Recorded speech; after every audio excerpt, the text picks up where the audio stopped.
স্টার্টআপের মূল বিষয়টাই হচ্ছে you have to be winning big. ইনভেস্টরদের কাছে কখন যেতে হবে এটা কমপ্লিটলি ডিপেন্ড করে আপনি কে, আপনি কোন জিনিসটা তৈরি করতে চাচ্ছেন, আপনি কোন স্টেজে আছেন, অনেকগুলো ফ্যাক্টর। ইনভেস্টররা অবশ্যই দেখে যে কোন মার্কেটে আপনি অপারেট করছেন।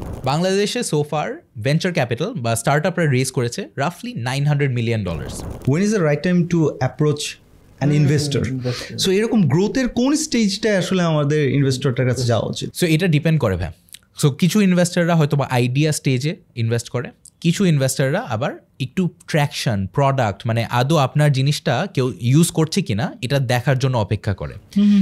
এটা আপনার বুঝতে হবে যে আপনি কোন স্টেজে অ্যাজ আ ফাউন্ডার।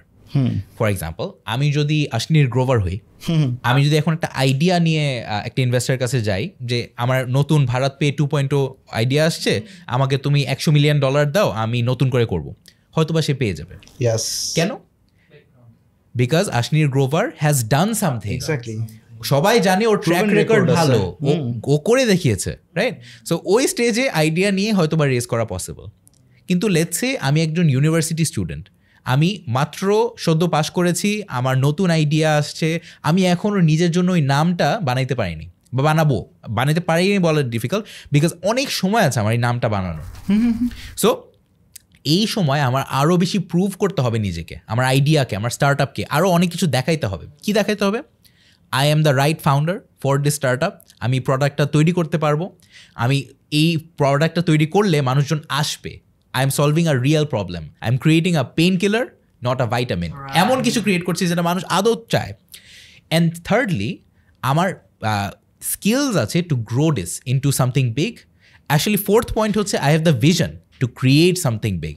অনেকে আমার মনে হয় যে হ্যাঁ একটা ছোটোখাটো বিজনেস দাঁড় করায় I'll stop, which is fine, but that's not a startup, right? Startup-এর মূল বিষয়টাই হচ্ছে you have to be winning big.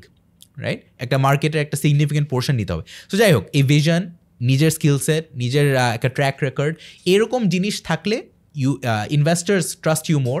ইনভেস্টাররা আপনাকে ফান্ড দিতে আর একটু কম দ্বিধাবোধ করবে, রাইট? সো ইনভেস্টারদের কাছে কখন যেতে হবে এটা কমপ্লিটলি ডিপেন্ড করে আপনি কে, আপনি কোন জিনিসটা তৈরি করতে চাচ্ছেন, আপনি কোন স্টেজে আছেন, অনেকগুলো ফ্যাক্টরের উপর।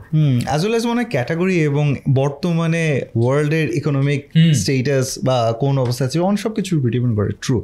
আচ্ছা, এখানে আরেকটা জিনিস একটু মানে স্টার্ট আপ যারা চিন্তা করছে বা কাজ করতেছে তাদের একটা কোয়েশ্চেন থাকে, সেটা হচ্ছে ইনভেস্টররা কোন কোন মেট্রিক্সের দিকে বেশি ফোকাস করে যখন তারা এটাকে ইভ্যালুয়েট করতেছে যে ওয়েদার এটা ইনভেস্টেবল অর নট? তুমি একটু প্লিজ আমাদের ওই দিকটা একটু বলো না। শিওর। সো তিনটা জিনিস। প্রথমত, ইনভেস্টাররা অবশ্যই দেখে যে কোন মার্কেটে আপনি অপারেট করছেন। কোন মার্কেট একটা স্ট্যাট বলি, বাংলাদেশে সোফার ভেঞ্চার ক্যাপিটাল বা স্টার্টআপরা রেজ করেছে রাফলি $900 million, রাইট? টোটাল $900 million, এর মধ্যে হাফ, প্রায় $400 million পেয়েছে বিকাশ। আরও let's say 120 million I think পেয়েছে শপআপ, রাইট? সো এই দুইটা category loan takes up more than half of বাংলাদেশের ফান্ডিং। ওরা কোন ক্যাটাগরির কারণে এই টাকাটা রেজ করতে পেরেছে? Financial services. Exactly. So bKash obviously financial services, শপআপেরও ফাইন্যান্সিয়াল সার্ভিসেস একটা বড় কনসেন্ট্রেশন বা ফোকাস। সো বাংলাদেশে ক্লিয়ারলি ইনভেস্টাররা মনে করছে ইমার্জিং মার্কেটে ফাইন্যান্সিয়াল সার্ভিসের একটা বড় স্কোপ বা অপরচুনিটি আছে, অ্যান্ড তারা মনে করছে যে হ্যাঁ, কামাল কাদের ভাই এবং বিকাশের যে টিম, শপআপের আফিফ ভাই এবং ওদের যে টিম, তারা capable to capitalise on this opportunity. এই অপরচুনিটিটাকে ট্যাকল করার জন্য they are the right team. So এই দুইটা জিনিস যেহেতু তারা মনে করছে, এই কারণে তারা সুন্দর করে ব্যাকিং করেছে to show their conviction, right? So এটা হচ্ছে 120 half of our funding. What are the other sectors? Next we see logistics, transportation. এই দুইটা সেক্টর হয়তো বা অনেক ফান্ডিং পেয়েছে।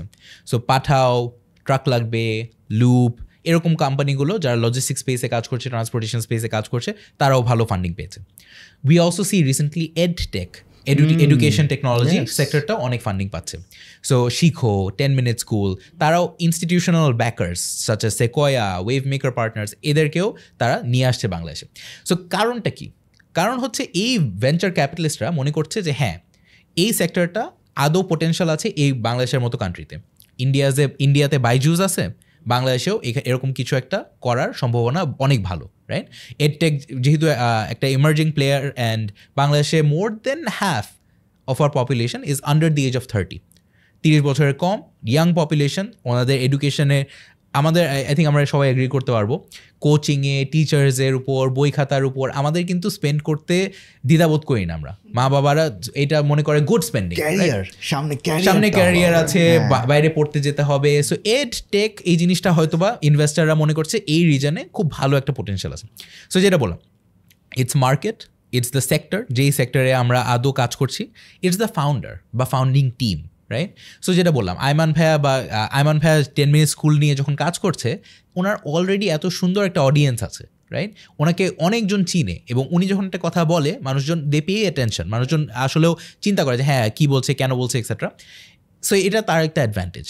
শাহির ভাই has worked so extensively, Shikhor founder Shahir ভাই, উনি অনেক বছর কাজ করেছে, উনি একটা প্রুভেন প্রফেশনাল, যে ফাইন্যান্স ব্যাকগ্রাউন্ড আছে, ওনার কো ফাউন্ডার টিচিং ব্যাকগ্রাউন্ড আছে। সো এই স্টোরিটা যে founders are experienced, sector is good, country is ready, এই স্টোরিটা যখন আপনি একটা ইনভেস্টরকে প্রপারভাবে পিচ করতে পারবেন, অনেকেই আপনাকে অ্যাটেনশন দিবে। তার মানে মেট্রিক্সগুলো বোঝা যাচ্ছে যে সেক্টরটা খুব ইম্পর্ট্যান্ট। আই নো, মানে আ ফ্রেন্ড অফ মাইন্ড, ওরা প্রপটেক নিয়ে কাজ করতেছে। তো মানে আমি দেখলাম শুধুমাত্র প্রপটেকেই ইনভেস্ট করে এইরকমই, মানে প্রপার্টি অথবা এই টাইপের গৃহ, এরকম বেশ মানে প্রপার্টি রিলেটেড টেকনোলজি নিয়ে কাজ করতেছে। এক একজনের তো এক একটা, হেলথ টেক আছে, এরকম নানান টেকে আছে না। সো আসলেই কথা ঠিক যে এমন ইনভেস্টর যে কিনা শুধুমাত্র হেলথ টেকে ইনভেস্ট করে, কারণ সে যেমন, আমি তোমাকে ছোট্ট আরেকটা উদাহরণ দিই, বাংলাদেশে ফাইন্যান্স বলবো না, মানে এই তো ফিনটেকের SSL তো আনডাউটেডলি একটা বড় নাম, SSL ওয়্যারলেস বা SSL commerce. So the person who founded SSL, Saiful Islam ভাই, he is from garments background. So এখন এইরকম মানুষ কিন্তু খুব কমই আছে। বাকি আমার কোম্পানি বলি বা অনেক জায়গায় ফিনটেকে কিন্তু বিভিন্ন গার্মেন্টস ব্যাকগ্রাউন্ডের লোক আসার পরে কখনো একটু হোঁচট খেতে হয়, because they do not get the মানে total understanding of the business, ধরতে পারতেছে না। পরে মনে হয় যে আরে কিসে ইনভেস্ট করলাম, বুঝতে তো কষ্ট হয়ে যায় অনেক সময়। So this is very important to understand যে যারা ইনভেস্ট করবে তারা অ্যাকচুয়ালি কোন সেক্টরের ইনভেস্টর, এর টেকের জন্য পার্টিকুলার ওইটাই করে। সো নাইস, এটা ভালো একটা জায়গা ছিল। আপনি খুব ইন্টারেস্টিং একটা পয়েন্ট বলছেন সৌরভ ভাই, এটা হচ্ছে ইনভেস্টাররা কারা এবং কোন ইনভেস্টারের কাছে আমি আদৌ যাব। একটা কথা আছে ফাউন্ডার ইনভেস্টর ফিট বা স্টার্ট আপ ইনভেস্টর ফিট। এটা হচ্ছে আমি যে ইনভেস্টারের কাছে যাব, সে কি খুঁজতেছে, সে কি কোন টাইম স্কেলে রিটার্ন খুঁজতেছে, কয় বছরের রিটার্ন খুঁজতেছে, কোন সেক্টরে আদৌ ইনভেস্ট করতে সে চাবে। এখন একটা বড় বিষয় হচ্ছে ভাই, যে ইনভেস্টার যখন আপনি নিচ্ছেন, শুধু কিন্তু টাকা নিচ্ছেন না, এটা অনেকে ভুল করে। তারা এক্সপার্টিসও নিচ্ছে ইনভেস্টারের, তারা হেল্পও নিবে ইনভেস্টারের, তার নেটওয়ার্কটার সাথেও অ্যাক্সেস পাবে। সো ফর এক্সাম্পল সেকোয়া শপআপকে অনেক হেল্প করে। আপনি যদি অ্যান্ড ফাইন্যান্সিয়াল দেখেন, আপনি যদি বিকাশ আর অ্যান্ড ফাইন্যান্সিয়াল দেখেন, তারা বিকাশকে অনেকটুকু নো হাউ দিয়েছে, কারণ অ্যান্ড ফাইন্যান্সিয়াল আলিপের প্রতিষ্ঠান। সো পাঠাও গোজেকে থেকে ইনভেস্টমেন্ট পেয়েছে, আমরা গোজেকে থেকে অনেক কিছু শিখেছি। সো স্ট্র্যাটেজিক ইনভেস্টার নেওয়া অত্যন্ত জরুরি। এটাকে বলে smart money, not just money, smart মানি। আপনি টাকার পাশাপাশি হয়তো বা অ্যাডভাইস বা স্ট্র্যাটেজিক হেল্প পাবেন, এটা অত্যন্ত